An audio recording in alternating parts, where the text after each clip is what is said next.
I mean, even today, I'm really concerned. Even though I'm 29 years old, I'm concerned about, people who are younger than me who are just, not working, sitting at home, playing video games. I want to know from you an interesting question from a professional standpoint. What will be how in like 20 or 30 years, how are you as a trainer going to ever be able to work with people who have been basically, I mean, I don't want to use the word lazy, but sedentary, I guess. How Right. are trainers ever going to be able to reverse sedentaryism, I guess? I'm sure you have an intellectual answer for that. Go ahead. Well, I think I have a couple of thoughts on it, and just to recap something that you said that I think is so crucial for people to understand is you don't have to lift 1,000 pounds and run a marathon every day to be healthy, right? You don't have to be an elite athlete to be healthy. Being more active, the American College of Sports Medicine has a lot of public documentation that people can look up, and the minimum standards of exercise are really enough to gain the majority of the health benefits that you'll get from exercise. And in fact, I might be shooting myself a little bit in the foot here, but most of the extreme athletics, the high end elite kind of stuff really isn't that crazy healthy for your body. No.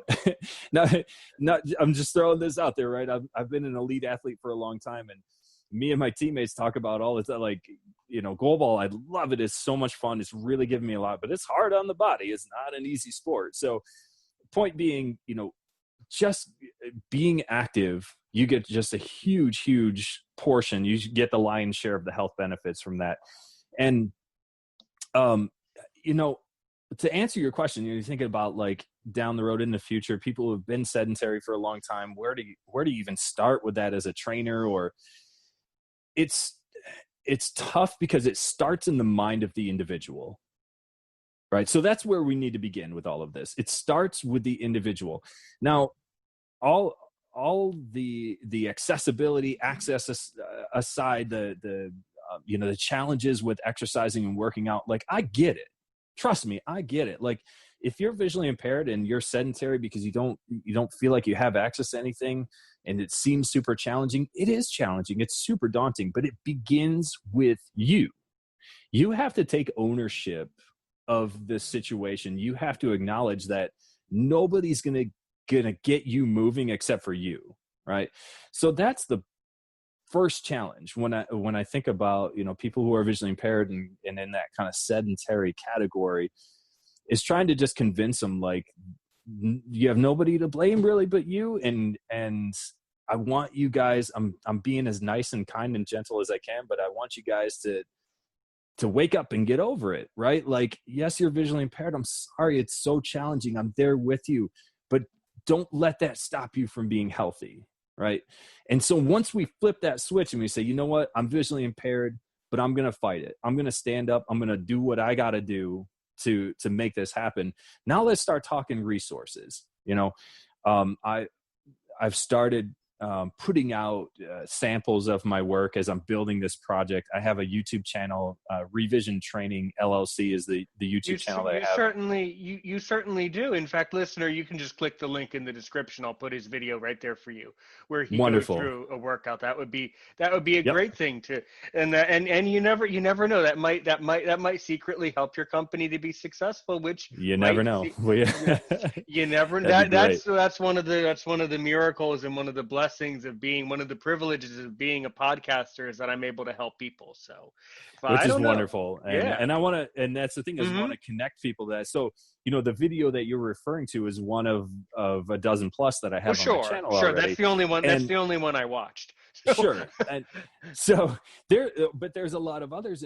And so I have probably 8 to 10 videos on my channel that are all workouts that you can do at home with no equipment whatsoever, just a little bit of space in your living room and some determination, and any fitness level is going to be addressed in this project I'm working on. I talk through a lot of my videos about modifying the exercises. You know, if you're new to this, that's okay. Modify it down this way. Take a few more breaks.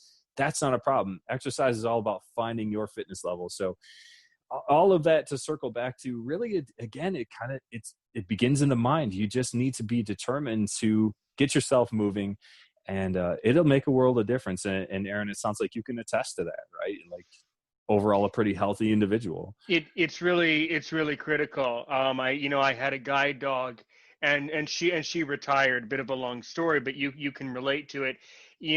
Every day that I could, every day that she was able, we would simply go for a walk around the neighborhood.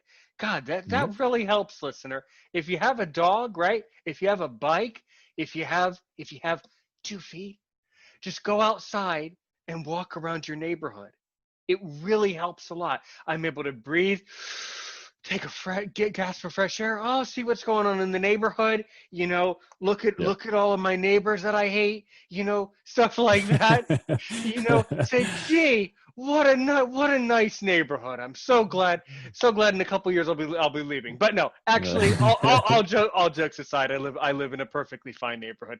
I'm also a big character, and a lot of sarcasm goes a long way. You got to have a sense of humor in life too. You gotta. Yep. That really helps. But yeah, for me, doing those walks with my dog, that really helped. Even in the hottest days of summer, I would come home. My parents would say, "Oh, well, you and Nani, you guys are hot. Oh, Aaron, make sure you get a drink of water." I do. Get Nani drank her water at that time. She would have her drink. Aren't you tired? I say, yeah, but we really need to get out. We really need the exercise. Yep. Before this whole healthcare situation happened in the world, I was doing a lot more trips, a lot more traveling. I've traveled extensively all over Europe, Caribbean, Africa. I've done several trips with a British company, so I would say no, I haven't been quite as far as you, but I've still been to many countries around the world. And traveling also is really motivational, really helpful. Absolutely. At the moment, it's something that I'm kind of, personally, I'm kind of losing interest in it, maybe gaining interest in other things, maybe having my own place doing what I want to do. But still, I heavily advocate for travel. It really is immensely motivational. I think it's healthy to travel for the most part. I agree. Yeah. Yep. I agree. But yeah, I mean, back to what you were saying. I mean, I think I'm just concerned as a whole that I think that for the most part we're going to end up in 30 years with a country of a lot of sick and a lot of people with many health problems. And I think that it's going to eventually affect our society, more than it is today. I don't know. That's just yeah. And it's not just the visually impaired population too. I mean, that's who we're talking true. To right now. It's most of my listener. You're absolutely right. But most of my audience are visually impaired, and I am sure. I'm equally concerned with sighted. God knows sighted people can be sedentary too. But I think it's much more serious much more of a important concern and consideration when you already have a disability. By the way, you said something much earlier about macular RP, right? Yes. Yeah, RRP. Yeah, you said that you kind of lose your vision slowly. I don't know. It's kind of a weird question, but for me, I was born blind. That whole concept of losing vision slow.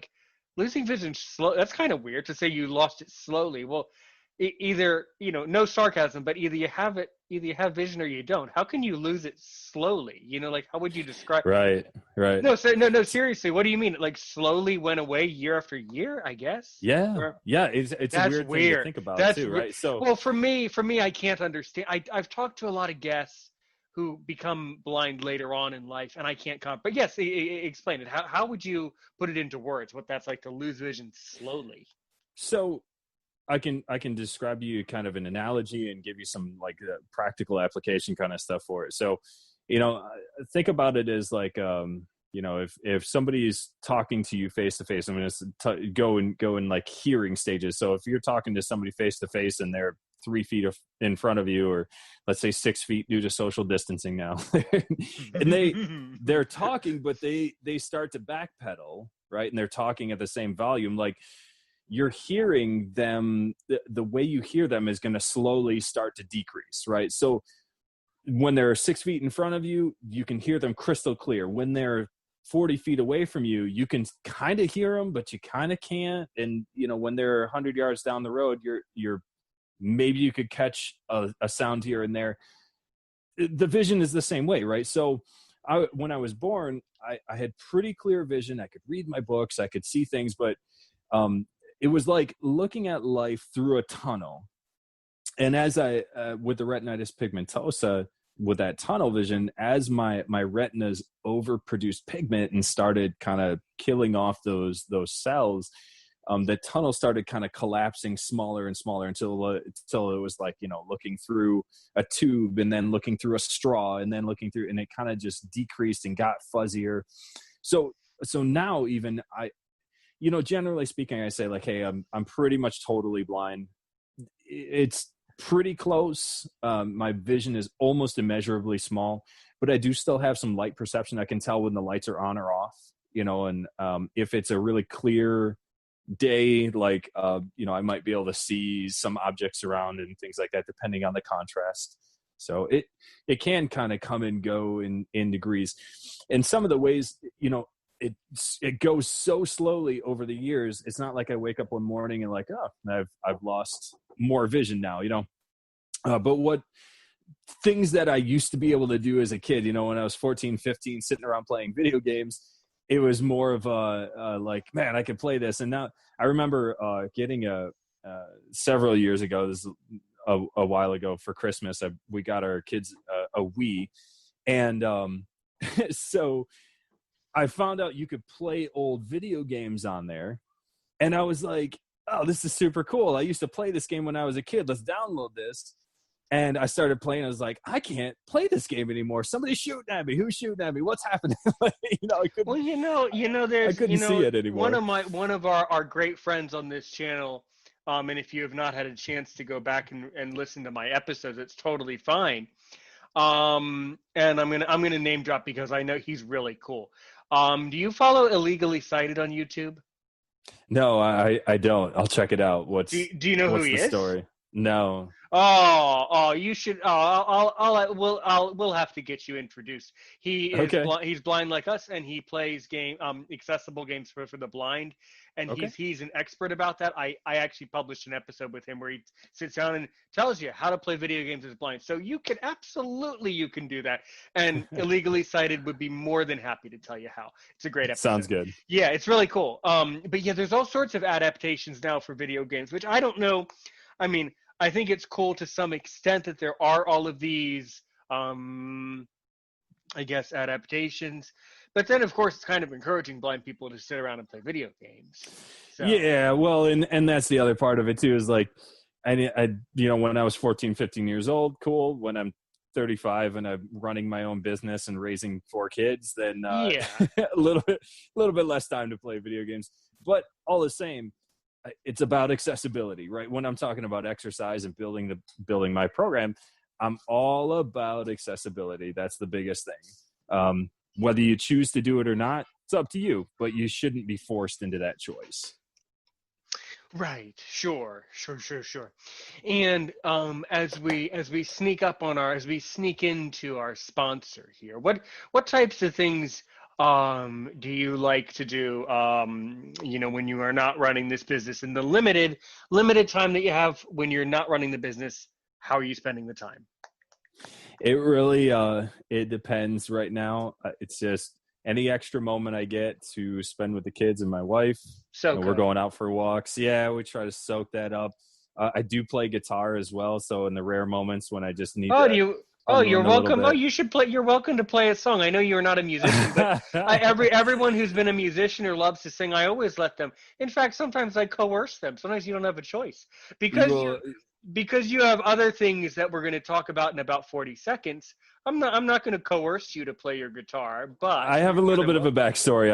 I'll share it with you, and we'll talk from there. But yeah, you won't hear me singing on here. I don't have a bad voice, but my wife and my girls are nightingales. So I learned to play guitar strictly to get them to sing more. So I see. I see. they My would be name, the my ones. name's, my name's Aaron Richmond. This is Aaron's opinion. As we approach our sponsor segment, yeah, he's Tyler Merren, and as we like to say in the radio business, we